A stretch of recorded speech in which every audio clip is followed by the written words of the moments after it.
Hello. हम लोगों का आईटीएफ चल रहा था, इनवर्स ट्रिग्नोमेट्रिक फंक्शन। इस पे दो लेक्चर हो चुका है। सबसे पहले हम लोगों ने इसमें आईटीएफ के लिए इंट्रोडक्शन को जाना कि भैया आईटीएफ क्या होता है, इनवर्स ट्रिग्नोमेट्रिक क्या होता है, इनवर्स ट्रिग्नोमेट्रिक फंक्शन क्या होता है। जबकि किसी भी ट्रिग्नोमेट्रिक फंक्शन का इन्वर्स तो एग्जिस्ट ही नहीं करता था।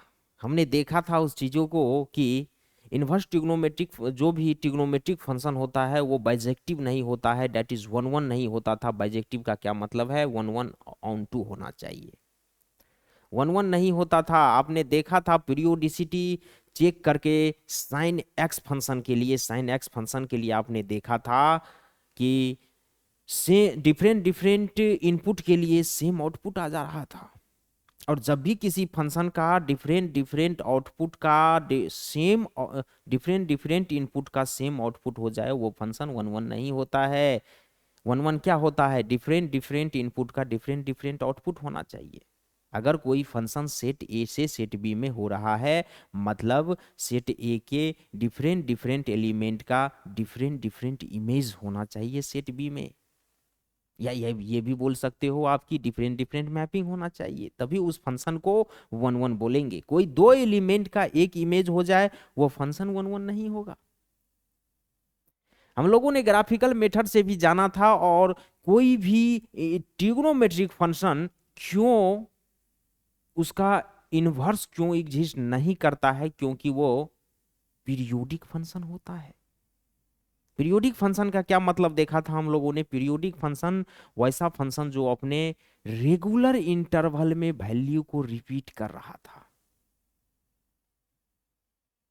वो अपने रेगुलर इंटरवल में वैल्यू को रिपीट कर रहा था। सभी trigonometric function sine x, cos x, tan x, sec x, cot x, cosec x, ये छह जो अपना ट्रिग्नोमेट्रिक फंक्शन है ये सभी पीरियोडिक फंक्शन होता है। पीरियोडिक फंक्शन का क्या मतलब है? ये सभी फंक्शन अपने रेगुलर इंटरवल में वैल्यू को रिपीट करता है भैया। चलिए, आज साइन एक्स हमने पढ़ चुका है, साइन इनवर्स एक्स हमने पढ़ चुका है। जब भी कोई भी ट्रिग्नोमेट्रिक फंक्शन के इनवर्स एग्जिस्ट नहीं कर रहा था तो हम क्या करते थे? उसके डोमेन में को रिस्ट्रिक्ट कर दे रहे थे। उसके डोमेन को हम रिस्ट्रिक्ट कर देते थे और कुछ खास वैल्यू पे, जैसे साइन एक्स के लिए आपने देखा साइन एक्स को हमने रिस्ट्रिक्ट किया था -π/2 से π/2 के लिए। जब साइन एक्स के डोमेन को -π/2 से π/2 हमने रिस्ट्रिक्ट किया, लॉक कर दिया। रिस्ट्रिक्ट करने का आप ये समझ लीजिए कि -π/2 से छोटा नहीं हो सकता है एक्स इनपुट डोमेन, और π/2 से बड़ा नहीं हो सकता है। -π/2 से π/2 के लिए जब हम उसके डोमेन को रिस्ट्रिक्ट किए थे तो आपने देखा था कि function sine x function one one function हो रहा है और वो बाइजेक्टिव हो रहा है और उसका इनवर्स भी एग्जिस्ट तब कर रहा था। हमने वही काम किया था। अगर उसके डोमेन को हम रिस्ट्रिक्ट नहीं करते होल डोमेन में तो वो फंक्शन इनवर्स एग्जिस्ट ही नहीं करेगा भैया। कैसे एग्जिस्ट करेगा? वो बाइजेक्टिव ही नहीं हो रहा था। बाइजेक्टिव क्यों नहीं हो रहा था? फिर वही बात, डिफरेंट डिफरेंट इनपुट पे सेम सेम आउटपुट आ जा रहा था। उसके बाद हम लोगों ने लेक्चर नंबर 2 में साइन इनवर्स एक्स पे जितना भी क्वेश्चन पॉसिबल क्वेश्चन था, अच्छे अच्छे क्वेश्चन को हम लोगों ने किया। और फिर आज हम लोग लेके आ गए हैं सेकेंड ट्रिग्नोमेट्रिक फंक्शन लेके, कॉस कॉस एक्स, जिसको कोसाइन भी बोला जाता है। चलिए देखते हैं, आज हम लोग पढ़ने वाले हैं inverse of A cosine function. Cosine function के इनवर्स के बारे में स्टडी करेंगे आज के लेक्चर में। केवल और केवल इन कोसाइन फंक्शन के लिए हम देखेंगे कि क्या ये फंक्शन बाइजेक्टिव है, क्या कोसाइन फंक्शन का होल डोमेन में इनवर्स एग्जिस्ट कर रहा है। हालांकि नहीं करेगा, ये सभी बातें आप लोग जानते हैं। सभी ट्रिग्नोमेट्रिक फंक्शन जिसमें कोसाइन भी आता है, कोसाइन भी एक पीरियोडिक फंक्शन है, दैट इज वो अपने रेगुलर इंटरवल में वैल्यू को रिपीट करता है। और जब कोसाइन फंक्शन का इनवर्स एग्जिस्ट नहीं करेगा तो हम उसके डोमेन को कैसे लॉक करेंगे, कैसे उसके डोमेन को रिस्ट्रिक्ट करेंगे, उसी चीजों को तो पढ़ना है। और कोसाइन फंक्शन के डोमेन को रिस्ट्रिक्ट करके हम कहां से कहां तक लेंगे? डोमेन तो आर होता है ना, रियल नंबर होता है। कोसाइन cos x का डोमेन रियल नंबर होता है। रेंज -1 से 1 होता है। रेंज तो -1 से 1 ही रहेगा, लेकिन इसके डोमेन को हमको रिस्ट्रिक्ट करना पड़ेगा, तब जाके ये बाइजेक्टिव होगा, 1 1 ऑन 2 होगा, और तब जाके इसका इनवर्स एग्जिस्ट करेगा। यही सब बात अभी जो 2 4 पॉइंट बोले हैं उसी सब चीजों को पढ़ेंगे, और वही सब चीज हो जाता है inverse of A cosine function. चलिए शुरू करते हैं। सबसे पहले inverse of A cosine function को देखने के लिए इसके पीरियोडिसिटी को हम देखते हैं। चलिए,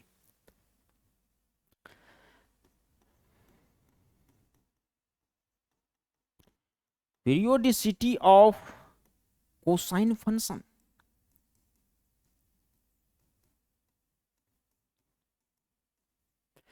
पीरियोडिसिटी ऑफ कोसाइन फंक्शन को देखने वाले हैं। पीरियोडिसिटी का क्या मतलब है भाई? डिफरेंट डिफरेंट इनपुट डाल के देखना चाह रहे हैं कि क्या जो डिफिनीशन बोला जाता है कि ये फंक्शन पीरियोडिक होता है, क्या डिफरेंट डिफरेंट इनपुट पे सेम आउटपुट आ रहा है? क्या ये 1 1 सही में नहीं हो रहा है? चलिए इस चीज को देखते हैं, इसके पीरियोडिसिटी को देखते हैं, ये कैसे पीरियड होता है, इस चीज को देखते हैं, ये कैसे पीरियोडिक फंक्शन है, इस चीज को समझते हैं। सबसे पहले आप cos 0 डिग्री के लिए बताइए, cos 0 डिग्री का वैल्यू क्या हो जाता है भैया? 1 हो जाता है। cos π/2 के लिए अब बता दीजिए। cos 90 डिग्री डेट इज 0 हो जाता है। cos phi क्या हो जाएगा? cos 180 -1 हो जाता है। और cos 3π/2 के लिए बता दीजिए। cos 3π/2 0 हो जाएगा। cos 2π क्या हो जाता है? cos 2π 1 हो जाएगा। बताइए यहां तक किसी बच्चे को कोई दिक्कत? भाई कुछ स्टैंडर्ड एंगल के लिए तो आप लोगों को टी रेशियोज का वैल्यू आना चाहिए ना। 0 30 45 60 90 ये सभी बताए हुए हैं। आइडेंटिटी लगा करके हमको इसको याद रखना होगा। अगर आप भूल जाएं तो sin x cos x को याद रखिए, tan cot sec cosec आप निकाल पाइएगा इजिली। इंट्रोडक्शन लेक्चर में ही बता दिया गया है। कोई बच्चे अगर अभी से ज्वाइन किए हैं इस सेशन को, प्लीज जाइए पहले इंट्रोडक्शन सेशन अटेंड कीजिए, दूसरा लेक्चर अटेंड कीजिए, फिर इस पे आइए। विनती है आप लोगों से, बीच से पढ़ाई स्टार्ट कर दोगे ऐसे थोड़े ना होगा। कुछ बातें समझ में आएगा, कुछ नहीं आएगा, वो पढ़ाई का कोई फायदा ही नहीं है। चलिए, तो यहां पे 0 π/2 पाई 3π/2 2π लेके हमने देख लिया भैया। कोसाइन cos x एक फंक्शन हमने माना। दरअसल हमने क्या किया, y is equal to cos x मान लिया। y इजकल टू आपका क्या होता है? fx होता है, फंक्शन होता है, और फंक्शन यहाँ पे cos x है। इस x के जगह पे हम डिफरेंट डिफरेंट इनपुट देते गए। एक बार 0 डिग्री दिए, एक बार π/2 दिए, पाई दिए, 3π/2 दिए, 2π दिए। वैल्यू जो आउटपुट आपके पास आया है, y का वैल्यू जो आया है 1 0 -1 0 1 आया हुआ है। मतलब आपको क्या देखने के लिए लग रहा है, मिल रहा है, सॉरी, यहाँ पे कि 0 डिग्री इनपुट पे भी वैल्यू 1 दे रहा है, पाई और इनपुट पे भी, पाई इनपुट पे -1 दे रहा है, cos π/2 पे 0 दे रहा है, 3π/2 पे भी 0 दे रहा है, 2π पे भी 1 दे रहा है। मतलब 0 डिग्री पे 2π पे 1 दे रहा है, π/2 पे 3π/2 पे 0 दे रहा है। भाई ये 1 1 तो हुआ ही नहीं ना। ये अपने पीरियड में वैल्यू को रिपीट कर रहा है कि नहीं? एकदम कर रहा है। यही तो होता है पीरियोडिक फंक्शन। मतलब यहां पे हम क्या बोल सकते हैं, hair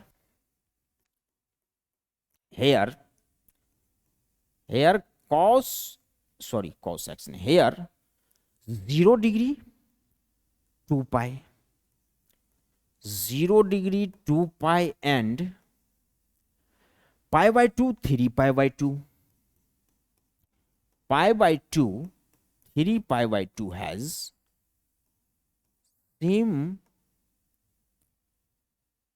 same output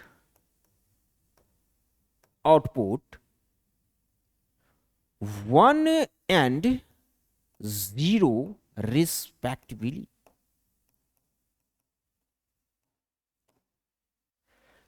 So function तो function is not bijective.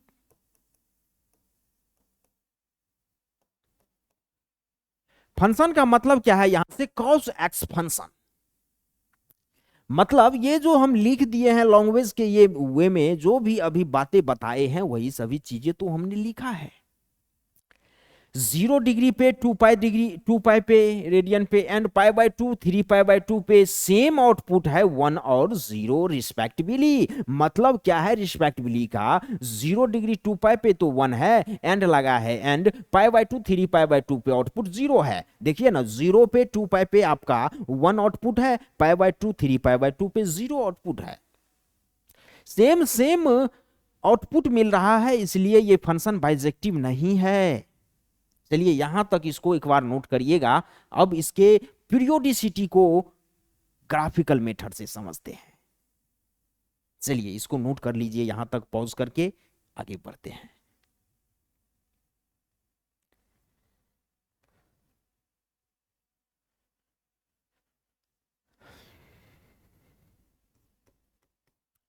Graph of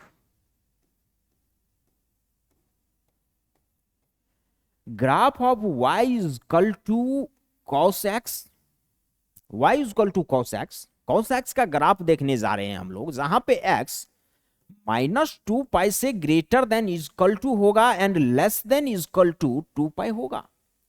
कहीं कोई दिक्कत क्या? कोई दिक्कत नहीं होना चाहिए भैया। चलिए ग्राफ बनाने के लिए हमें एक्स एक्सिस वाई एक्सिस लेना होता है, कोऑर्डिनेट एक्सिस पे ही हम ग्राफ बना पाते हैं, जैसे कि आप लोग को ये पता है। चलिए ये एक्स हो जाएगा, एक्स डैश हो जाएगा, वाई हो जाएगा, वाई डैश हो जाएगा। अब एक्स आपका कहां से कहां रहेगा, -2 पाई से 2 पाई के बीच में। ये आपका 0 है, ओरिजिन है। ये पाई/2 रहेगा, पाई हो जाएगा, 3 पाई/2 हो जाएगा, 2 पाई हो जाएगा। ये -पाई/2 -पाई, -3 पाई/2 -2 पाई। ये 1 -1। भाई 1 और -1 वाई एक्सिस पे ही क्यों लिए, क्योंकि cos x का रेंज -1 से 1 होता है। मतलब वाई एक्स का जो वैल्यू डिपेंड करता है वो -1 से 1 के बीच में डिपेंड करता है, -1 से 1 के बीच में ही रहता है, नहीं तो उससे कम और नहीं तो उससे ऊपर जा सकता है। डोमेन आप cos x के अंदर आप r रख दो, रियल नंबर कोई भी रख दो, रेंज उसका -1 से 1 के बीच में ही रहेगा। ये आप लोग क्लास 11th में फंक्शन चैप्टर में पढ़े होंगे, शायद भूल गए थे, रिकॉल हो गया ना। चलिए अब आ जाइए भाई, इनपुट ये सभी पुट करते जाएंगे। देखिए ग्राफ बनाना भी बहुत इजी है, ये तो चलिए हम देखने के लिए बना रहे हैं कि पीरियोडिसिटी को समझने के लिए कि क्या ये सही में एक अपने इंटरवल में रिपीट कर रहा है कि नहीं। ग्राफिकल मेथड से विजुअलाइज भी करना चाह रहे हैं, लेकिन साथ के साथ अगर आप लोग थोड़ा सा फोकस करिएगा, ग्राफ बनाना भी सीख जाइएगा। ग्राफ से जिस बच्चे को डर लगता हो घबराइए नहीं, ग्राफ बहुत इजी चीज है, थोड़ा सा समझने का जरूरत है। भाई एक्स जो है ये इनपुट इनपुट डालते जाएंगे और जो भी वाई मिलते जाएगा वहां कोऑर्डिनेट फाइंड आउट करते जाएंगे।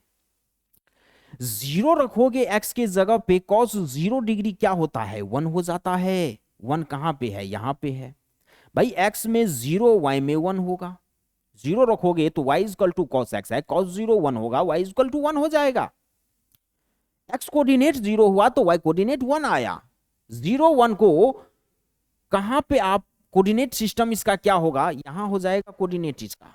चलिए पाई/2 अगर इनपुट रखे दैट इज 90 डिग्री, तो cos 90 0 हो जाता है। मतलब यहां पे x एक्सिस पे ही भाई y 0 होगा। x पाई/2 रखने पे y 0 आया ना, तो y 0 x कोऑर्डिनेट पे ही होगा। जब आप पाई रखोगे तो पाई क्या हो जाएगा, cos पाई हो जाएगा, cos पाई हो जाएगा -1। कॉस पाई -1 हो जाएगा, मतलब एक्स एक्सिस एक्स पाई रखने पे वाई -1 हो रहा है, कहीं यहाँ पे इसका कोऑर्डिनेट होगा, ये आ जाइए यहाँ पे, यहाँ होगा कहीं यहाँ पे। एक्स अगर पाई रख रहे हैं, वाई -1 हो गया, चलिए 3π/2 रख दीजिए। 3π/2 रखने पे 0 होगा कॉस एक्स, कॉस 3π/2 0 हो जाता है, मतलब फिर से क्या हो जाएगा, वाई 0, 3π/2 0 कोऑर्डिनेट ये हो जाएगा। cos 2π x के जगह पे 2π रखोगे cos 2π हो जाएगा, और cos 2π 1 हो जाता है, cos 2π 1 होता है, y इक्वल टू फिर 1 मिल जाएगा हमें। मतलब 2π 1 कोऑर्डिनेट कहां मिलेगा, कहीं यहां मिलेगा, यहां पे यहां कहीं ये आपका हो जाएगा, और थोड़ा सा ऊपर लेना होगा, ये रहा, नहीं ज्यादा ऊपर हो गया, ये रहा, फाइनल डन करो। 2π 1 हो जाएगा। चलिए निगेटिव में देख लेते हैं। एक चीज और आप लोग दिमाग में बैठा लीजिए, cos of minus theta cos theta हो जाता है। कॉस के अंदर कोई भी निगेटिव एंगल दोगे वो मॉडुलस की तरह उसको पॉजिटिव बना देगा, cos of minus theta plus cos theta हो जाएगा, कोई दो राय वाली बात नहीं है। तो कॉस ऑफ -π/2 क्या हो जाएगा, प्लस का π/2 हो जाएगा, और प्लस का π/2 क्या होता है, cos π/2 0 हो जाता है, मतलब -π/2 का कोऑर्डिनेट यहां कहीं होगा, x में तो -π/2, y में 0 मिलेगा। cos का -π दोगे, cos का -π क्या हो जाएगा, प्लस का cos π हो जाएगा, और cos π हो जाता है -1। तो cos π -1 कहीं कहां यहां मिलेगा, -πx में y में -1, cos 3π/2 cos 3π/2 हो जाएगा, और cos 3π/2 0 हो जाता है, cos 3π/2 क्या हो जाएगा, 0, -3π/2, 0। cos -2π रखोगे, cos -2π क्या हो जाएगा, cos 2π हो जाएगा, -2π को +2π कर देगा cos, तो cos 2π क्या हो जाता है, 1 हो जाता है, और ये कहीं यहां होगा। चलिए थोड़ा सा ऊपर हो रहा है, -2π रखने पे cos y 1 मिला। अब इस सभी पॉइंट को जब आप मिलाओगे तो ग्राफ आपका कुछ इस तरीके का बनेगा।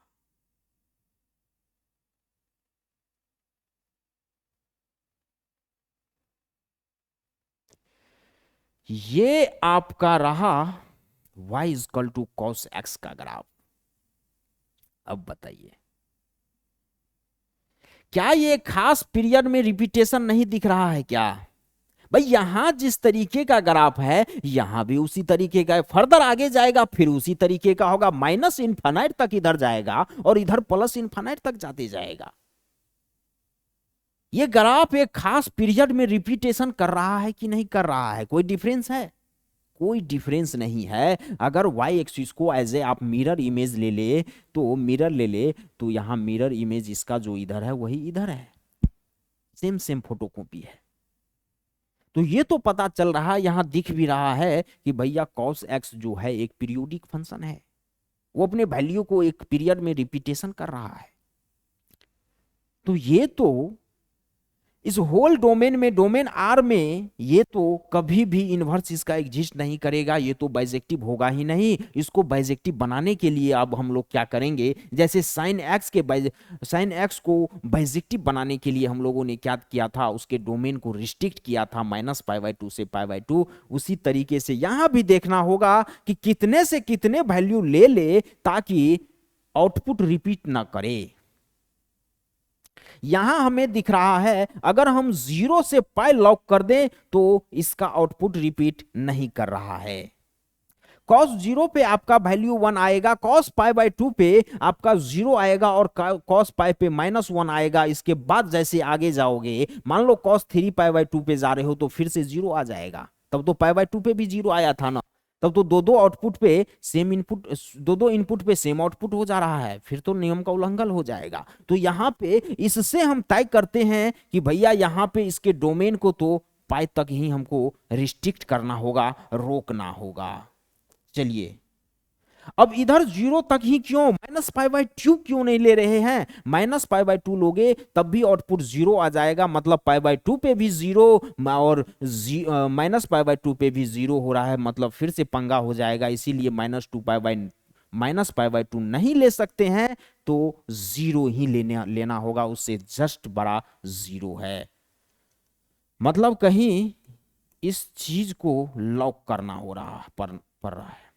चलिए 0 से पाई के बीच में इसको लॉक कर दिए। अब आ जाइए, यहां पे fx क्या है? fx आपका cos x है, और cos x है। अभी अभी इसको हमने क्या किया, थोड़ा सा लॉन्ग्वेज के फॉर्म में रख देते हैं। fx becomes 1 1 thus F such that function को हमको 0 to π डोमेन करना होगा, और रेंज जो आपका -1 से 1 चल रहा है वो चलने देना होगा। ये बात समझ में आया क्या भैया? बहुत इंपॉर्टेंट बात है। मतलब क्या कहना चाह रहे हैं कि अगर फंक्शन को हम 1 1 बनाएंगे तो फंक्शन के डोमेन को हमको 0 से π रखना होगा, और रेंज -1 से 1 तो रहेगा ही। बात समझ में आया? जो बात स्टार्टिंग में बोले थे वही सब काम तो करते जा रहे हैं। इसमें एक्स्ट्रा करने के लिए है क्या? जो करोगे, जो है करने का वही कर सकते हैं। चलिए इतने बातों को आप लोग समझे होंगे, यहां तक एक बार नोट करिए, पॉज करके आगे बढ़ते हैं। चलिए नेक्स्ट पॉज कर लीजिएगा। अब आ जाइए, cos x के बारे में हमने जाना। अब हमने देखा कि जब 0 से π इसके डोमेन को रिस्ट्रिक्ट करे तो इसका इनवर्स एग्जिस्ट कर सकता है। अब cos इनवर्स को हम डिनोट कैसे कर सकते हैं, और cos इनवर्स का रेंज डोमेन क्या हो जाएगा उसको भी देख लेते हैं। चलिए, inverse of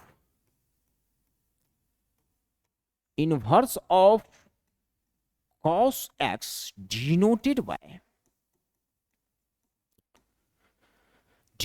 by cos inverse x। cos x के इनवर्स को cos इनवर्स x डिनोट कर देंगे, जैसे sin x को आपने sin इनवर्स x डिनोट किया था कि नहीं। cos x को भैया आपने फंक्शन के इनवर्स को f इनवर्स डिनोट करते हैं कि नहीं। फंक्शन के इनवर्स को आप f इनवर्स बोलते हैं कि नहीं। sin x के इनवर्स को sin इनवर्स बोले कि नहीं। cos x के इनवर्स को cos इनवर्स x बोलेंगे। बात सिंपल सी है। चलिए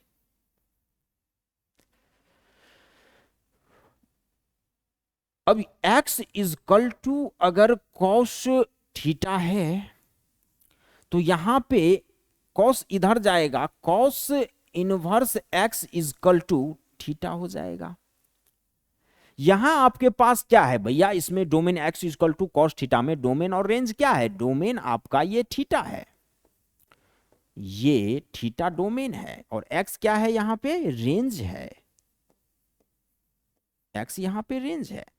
cos इनवर्स x में अब ये ना हो गया डोमेन, x क्या हो जाएगा? x डोमेन हो जाएगा, और थीटा क्या हो जाएगा? थीटा रेंज हो जाएगा। बात समझने वाली है, समझिएगा। हम यहां पे क्या लिखे हैं समझ में आ रहा है क्या? x is equal to cos theta लिख दिए, implies that cos inverse x theta लिख दिए। अरे भैया इतना सा लिखे हैं कि अगर एफ एक्स इजकल टू आप y लिखते हो तो f inverse y is equal to x लिखते हो कि नहीं लिखते हो? जरा ये बताइए मुझे। अगर कोई function f x is equal to y है तो उसका इनवर्स कैसे लिखोगे? इसके लिए x जो है इनवर्स होता क्या है ये पहले आप लोग जानिए।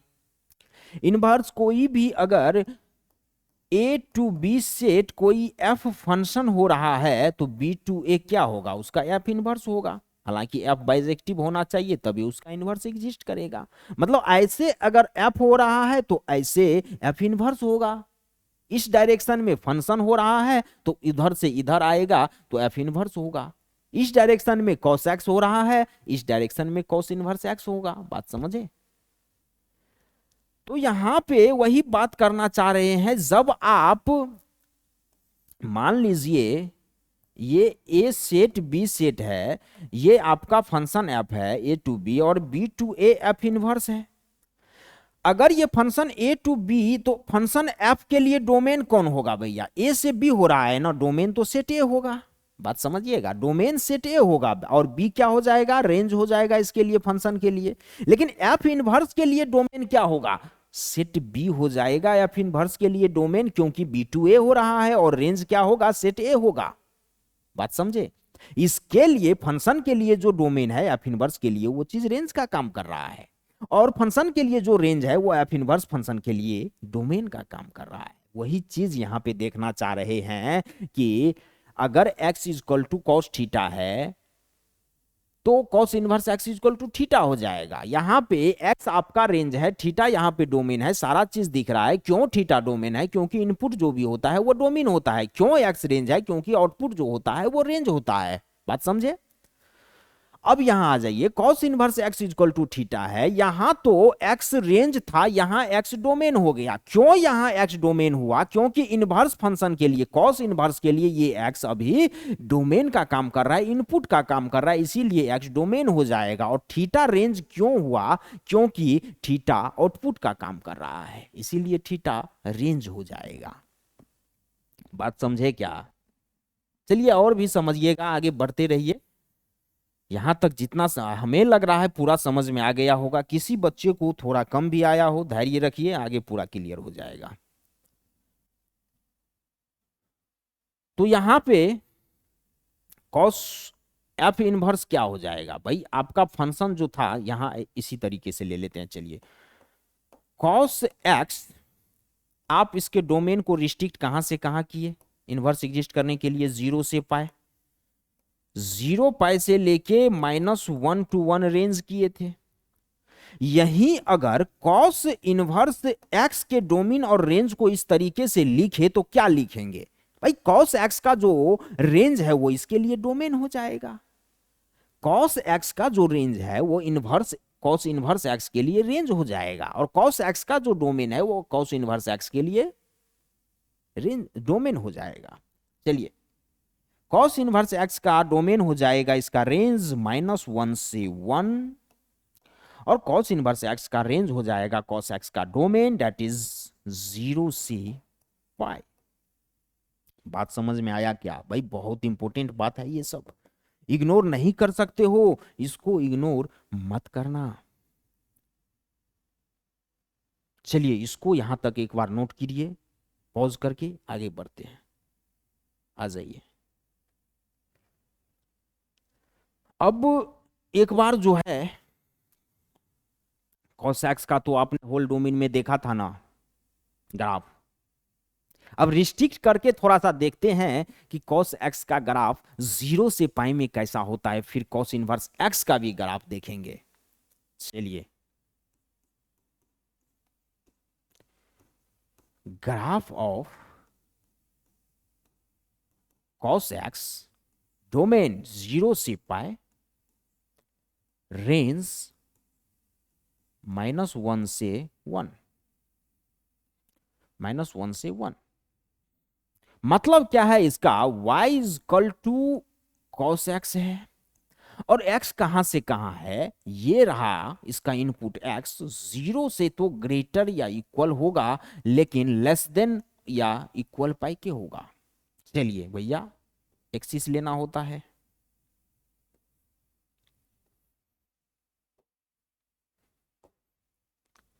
ये आपका x डैश है, ये आपका x है, ये आपका y, ये y डैश। इनपुट कहां से कहां? 0 टू पाई ले सकते हैं। 0 तो यहां होगा ओरिजिन पे, π/2 हो जाएगा, और ये पाई हो जाएगा, इतना ही ले ही सकते हैं। इधर 1 होगा, -1 यहां हो जाएगा।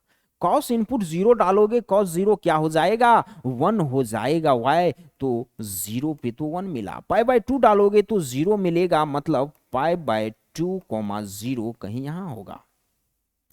पाई डालोगे तो पाई क्या हो जाएगा, कॉस पाई कॉस पाई आपका 1 हो जाएगा।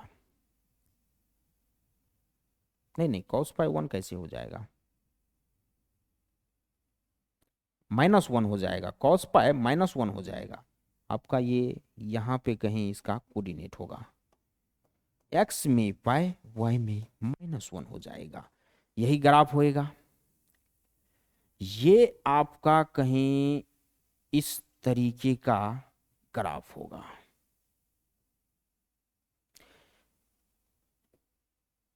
ये कर्व दिख रहा है, ये आपका y equal to cos x का ग्राफ है, जहां पे इसके डोमेन को इनवर्स सेटिस्फाई करवाने के लिए रिस्ट्रिक्ट किया गया, इसके डोमेन को रिस्ट्रिक्ट किया गया इनवर्स एग्जिस्ट करवाने के लिए। 0 से पाई डोमेन में कॉस एक्स का ग्राफ कुछ इस तरीके से होता है। अब आ जाइए कॉस इनवर्स एक्स का भी ग्राफ देख लेते हैं लगे हाथ।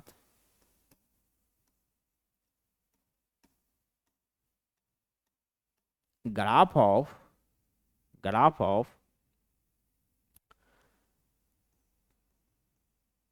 Cos inverse x. भाई देखो, एक गड़बड़ मत कर देना, कॉस एक्स का रेंज डोमेन क्या है और कॉस इनवर्स एक्स का रेंज डोमेन क्या है, यहां 0 से पाई मत लिख देना, क्या कि इसका इनवर्स है। जो इसका डोमेन है वो इसके लिए रेंज होगा, जो इसका रेंज है वो इसके लिए डोमेन होगा। मतलब -1 से 1 चलेगा, 0 से पाई हो जाएगा। कुल मिला के y equal to cos inverse x है। x कहां से कहां लाई करेगा, इसके डोमेन में है, -1 से 1 डोमेन है, -1 से greater than equal to x less than equal to 1 होगा। चलिए नंबर लाइन ले लेते हैं।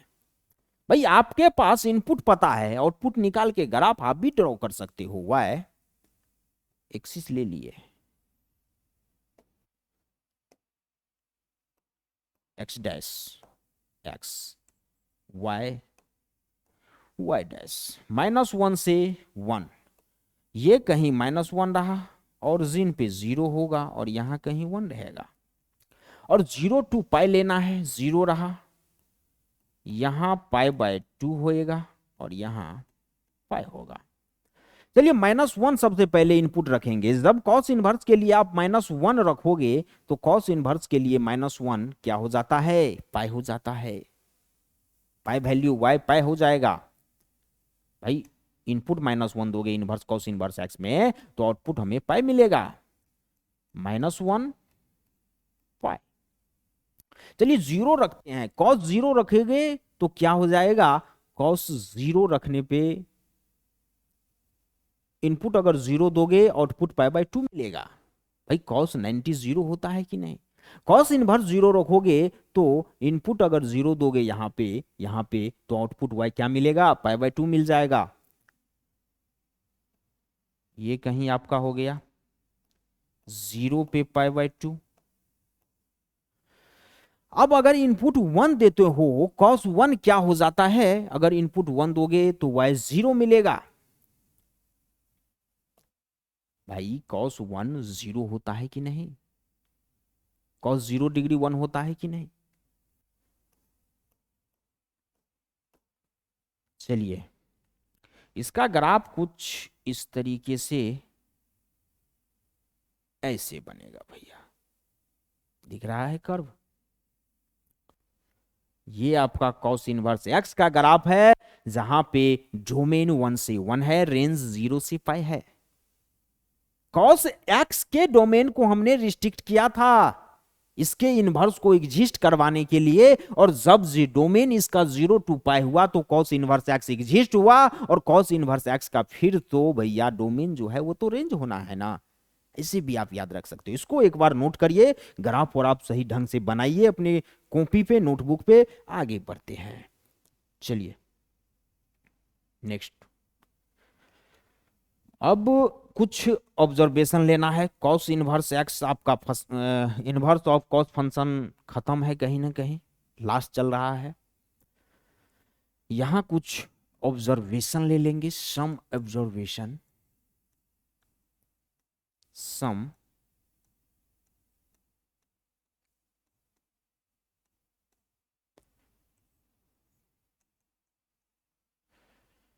सबसे पहले नंबर में हम क्या बोल देंगे, डोमेन एन, भाई बहुत इंपॉर्टेंट बात है, domain and range of cos inverse x are, cos inverse x are -1 से 1 and 0 to pi respectively.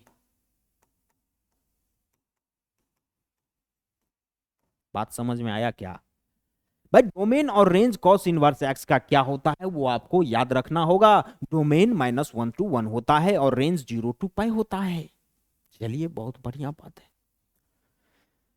Second number observation जो अभी तक आप लोगों ने पढ़ा, हमने पढ़ा यहां पे आपके साथ जो ये पढ़ा कि both cos x and cos inverse x are decreasing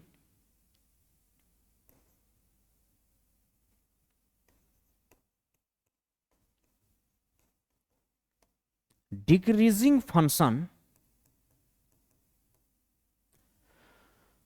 cos x और cos इनवर्स x जो है डिक्रीजिंग फंक्शन है इन देयर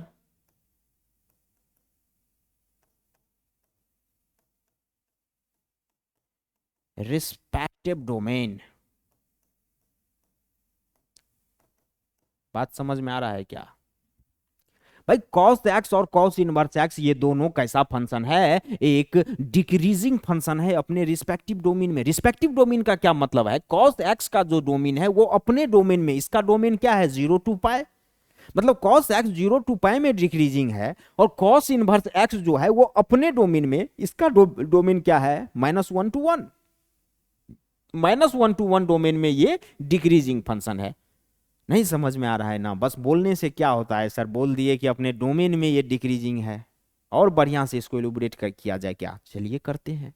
इसके लिए भी 2 पॉइंट और बढ़ जाएगा, फिर बढ़ा देते हैं।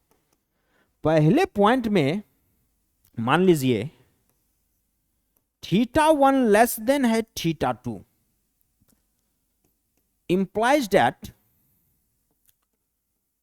cos θ1 ग्रेटर हो जाएगा cos θ2 for all θ1 θ2 belongs to, ये अपने डोमेन इसका 0 to पाई हो जाएगा। चलिए दूसरा नंबर देख लेते हैं भाई, इसको भी और समझेंगे, धैर्य बनाए रखे, धैर्य मत खोए। x1 अगर लेस देन x2 है, implies that cos inverse x greater than हो जाएगा cos inverse x2 for all x1 x2 belongs करेगा, ये अपने डोमेन में -1 to 1। बात समझे? अब चलिए इस 2 लाइन को और बढ़िया से समझते हैं कि भैया आपने जो बोला कि डिक्रीजिंग फंक्शन होता है cos x cos inverse x अपने रिस्पेक्टिव डोमेन में, ये तो बात समझ में थोड़ा बहुत आया कि रिस्पेक्टिव डोमेन क्या होता है, लेकिन डिक्रीजिंग कैसे है ये कहने से एक रटने वाला बात हो रहा है, समझना भी तो जरूरी है ना। चलिए इसको और समझते हैं। मतलब हम ये बोलना चाह रहे हैं, चलिए cos x के लिए देख लेते हैं, सॉरी cos थीटा के लिए देख लेते हैं। cos थीटा का डोमेन क्या होता है? थीटा कहां से कहां इसका बिलोंग्स करता है? 0 से पाई, 0 से पाई, ठीक है। 0 से पाई का क्या मतलब है? इसको खोलिए, थीटा का ओवरऑल क्या वैल्यू है? थीटा 0 से पाई तो एक मिनिमम और मैक्सिमम वैल्यू आपने दे दिया, एक रेफरेंस दे दिया कि इससे नीचे नहीं और उससे ऊपर नहीं, बीच में क्या क्या है, चलिए उसको भी खोल देते हैं। भैया 0 डिग्री है, π/2 है और पाई है, ये 3 वैल्यू है भाई, इसके डोमेन में ये 3 वैल्यू है मात्र। अब हम ये बोलना चाह रहे हैं कि यहां पे अगर हम θ1 मान लो π/2 को लेट किए, θ1 π/2 को लेट किए और θ2 कहीं ना कहीं पाई को लेट किए। अब बताइए हमको π/2 और पाई में कौन बड़ा है? भाई पाई बड़ा है। पाई बड़ा है मतलब पाई क्या है? θ2 है। π/2 छोटा है मतलब θ1 है π/2। मतलब यहां से आप क्या बोल सकते हैं कि भैया θ2 जो है ना वो तो ग्रेटर है θ1 से। बहुत बढ़िया बात, बहुत बढ़िया बात, इतना तो समझ में आ गया होगा। इतना समझ में आया? यहां तक देखने से लग रहा है भैया θ1 हमने π/2 लिया और θ2 पाई लिया, तो θ2 पाई ग्रेटर देन π/2 है, that is θ2 is greater than θ1। यहां तक समझ में आया? हमने यही बात यहां लिखा है कि भैया θ1 जो है ना वो लेस है θ2 से, मतलब θ2 ग्रेटर देन है θ1 से। θ2 यहां भी बड़ा है θ1 से। अगर θ2 बड़ा होगा तो क्या हो रहा है? cos θ1 ग्रेटर हो जाता है cos θ2 से। मतलब θ1 छोटा है θ2 से, लेकिन cos θ1 बड़ा हो जाता है cos θ2 से। बात समझ में आ रहे हैं? पलट जा रहा है गेम। अब चलिए इसको प्रूव करते हैं थोड़ा सा।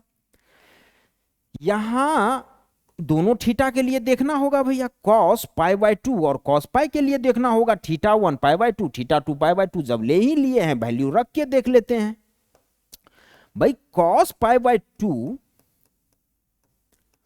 और cos पाई का बात हो रहा है, cos θ1 cos θ2 का बात करें, दैट इज cos π/2 cos पाई का बात कर रहे हैं। cos π/2 क्या होता है? cos π/2 जीरो हो जाता है। cos π/2 जीरो हो जाता है। cos पाई क्या हो जाता है? cos पाई हो जाता है -1। cos पाई -1 हो जाता है। cos पाई -1 हो जाता है।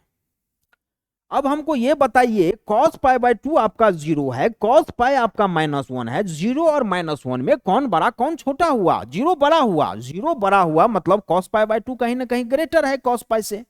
cos π/2 कहीं ना कहीं ग्रेटर है cos पाई से। π/2 आपका क्या था? π/2 θ1 था। π/2 हमने θ1 माना और पाई क्या माना है आपने? θ2 माना है। पाई आपका θ2 है। मतलब यहां पे भी मिल रहा है ना, θ1 ग्रेटर θ2 हुआ। हमने आपने क्या देखा था यहां पे? आप क्या बोले थे कि θ2 बड़ा है। भैया पाई तो बड़ा था, रियल में बड़ा है, पाई π/2 से बड़ा है, लेकिन cos π/2 बड़ा हो जा रहा है। पाई बड़ा है π/2 से, लेकिन cos π/2 बड़ा हो जा रहा है cos पाई से। इसीलिए यहां पे पलट जा रहा है गेम। इसके पीछे ये थ्योरी है और इसीलिए ये डिक्रीजिंग फंक्शन है। वो अपने रिस्पेक्टिव डोमेन में जब जब आप डोमेन में इंक्रीजिंग बढ़ते हैं, इंक्रीज होते हैं, आगे बढ़ते जाते हैं, 0 डिग्री से π/2 जाते हैं, पाई जाते हैं, फिर 3 π/2 जाइएगा, फिर 2 पाई जाइएगा, तो cos थीटा का वैल्यू डिक्रीज होते जाता है। मतलब ये एक डिक्रीजिंग फंक्शन है। और इसको डिक्रीजिंग फंक्शन क्यों बोला गया है? रीजन ये है, देख लीजिए, रीजन आपकी आंखों के सामने है। इसको तो समझाने के लिए लिए थे, इसको हटा रहे हैं, एक पॉइंट और बच गया है। उसी तरीके से देखिए दूसरा भी जो है cos इनवर्स के लिए भी वही गेम होगा। आप x1 x2 कुछ भी मान लो, -1 से 1 मानना होगा, क्योंकि इसका डोमेन क्या है? -1 से 1। भाई -1 से 1 का क्या मतलब है? -1 0 1 ये 3 वैल्यू है। -1 0 और 1 ये 3 वैल्यू है। आप x1 x2 किसी को भी रेंडमली मानिए और x1 x2 देखिएगा, जो बड़ा छोटा होगा cos इनवर्स के अंदर जाते गेम उसका भी इसी तरीके से पलट जाएगा। सेम यही खेल उसमें भी होता है। तो अब से आपको क्या मानना है कि अगर θ1 ग्रेटर है θ2 से, तब cos θ1 लेस हो जाएगा cos θ2 से। एंगल अगर बड़ा है तो cos के अंदर जाते उसका होल वैल्यू क्या होगा? पलट जाएगा। इसको हटाना पड़ेगा। एक और बात बचा हुआ है, लेना है। अगर नोट करना हो एक बार पॉज करके नोट कर लीजिए, एक्सप्लेनेशन भी नोट कर लीजिए। हालांकि समझाना बस मुद्दा था, ये नोट करना कोई जरूरी है नहीं। चलिए हटा रहे हैं, पॉज कर लीजिएगा जिसको नोट नहीं हुआ हो अभी तक। चलिए थर्ड पॉइंट भी ले लेते हैं लगे हाथ।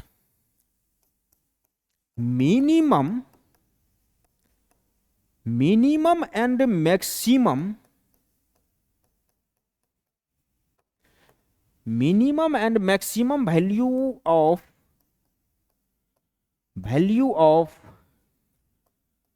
cos inverse x are 0 degree and pi respectively.